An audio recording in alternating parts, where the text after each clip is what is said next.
Saudara memasuki hari ke-6 pasca bencana banjir yang menerjang Bali. Nah, seperti apa terkait dengan penanganan banjir saat ini dan juga bagaimana perkembangan data korban daripada bencana banjir yang terjadi di Provinsi Bali. Selengkapnya saya sudah bersama Gede Teja selaku Kepala Pelaksana BPBD Provinsi Bali. Langsung saja Bapak, di hari ke-6 ini bagaimana perkembangan update terkait dengan korban banjir? Ya, update terkini mengenai korban banjir.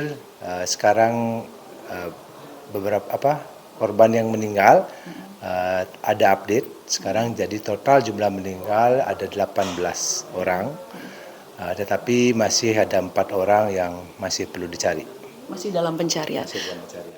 Kemudian apa yang menjadi fokus BPBD saat ini di hari ke-6 ini, dan di mana juga hari ini esok mungkin status tanggap darurat juga akan berakhir begitu. Apa yang menjadi fokus hari ini, Pak?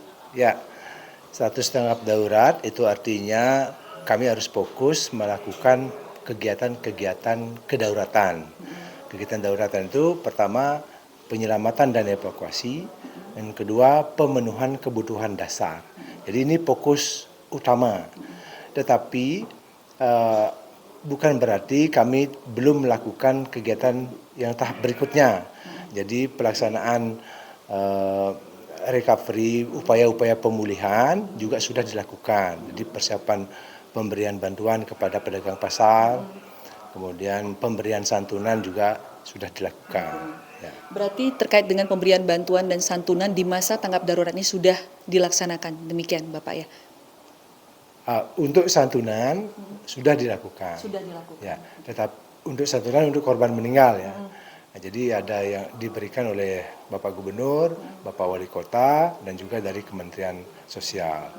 Kemudian khusus untuk upaya perbaikan sarana prasarana perekonomian agar para pedagang bisa beraktivitas kembali, atau santunan perekonomian akibat dagangannya kemarin rusak total akibat bencana, maka ini sedang proses pemberian bantuan seperti itu.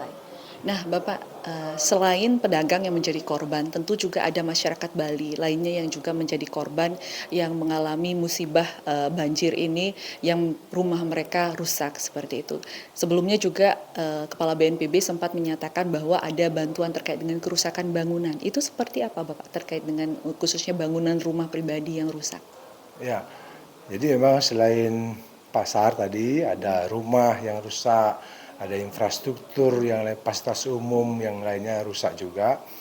Nah ini sedang proses identifikasi oleh pemerintah kota Denpasar, dan tentu dibantu didampingi oleh pemerintah provinsi Bali. Jadi itu pada tahap berikutnya inilah yang menjadi fokus untuk bantuan. Nanti ada kolaborasi yang provinsi, yang bagian mana yang bisa disupport. Tentu mungkin kota Denpasar tidak bisa sendiri, dibebankan sendiri. Nah, Denpasar nanti bagian mana dan pemerintah pusat akan support di bagian mana. Ini akan dikolaborasikan. Nah, Bapak, kalau untuk data terkait dengan bangunan yang rusak, apakah sudah ada berapa total bangunan yang rusak? Ya, total bangunan yang rusak ini tentu masih berkembang ya. Sementara ada 187. Tetapi apakah rusak berat, sedang, ringan, ini masih dalam asesmen terus ya, asesmen. Nah, itu berarti sedang dilakukan asesmen. Nah, bagaimana apabila ada masyarakat di luar sana yang mungkin masih tercecer atau belum mendapatkan bantuan, bagaimana cara mereka untuk bisa mendapatkan akses bantuan ini, Bapak? Ya, sekarang sebenarnya masih fokus pada pelayanan kebutuhan dasar ya. Nah, yang tersebar di kelurahan-kelurahan. Oleh karena itu kaki tangan kami itu adalah para lurah atau para di Bali kelian ya. Itu ujung tombak. Jadi setiap warganya harus diketahui apakah menjadi korban atau tidak dan di mana lokasinya. Seperti itu. Nah, ini jenjang pemerintahannya berjalan dari Pak Lurah, ada kecamatan. Nah, setiap kabupaten sudah ada posko penanganan darurat. Nah, kami kalau di provinsi juga ada posko penanganan darurat di provinsi. Tentu saja yang di provinsi ini tidak hanya memikirkan Denpasar, tapi seluruh kabupaten kota.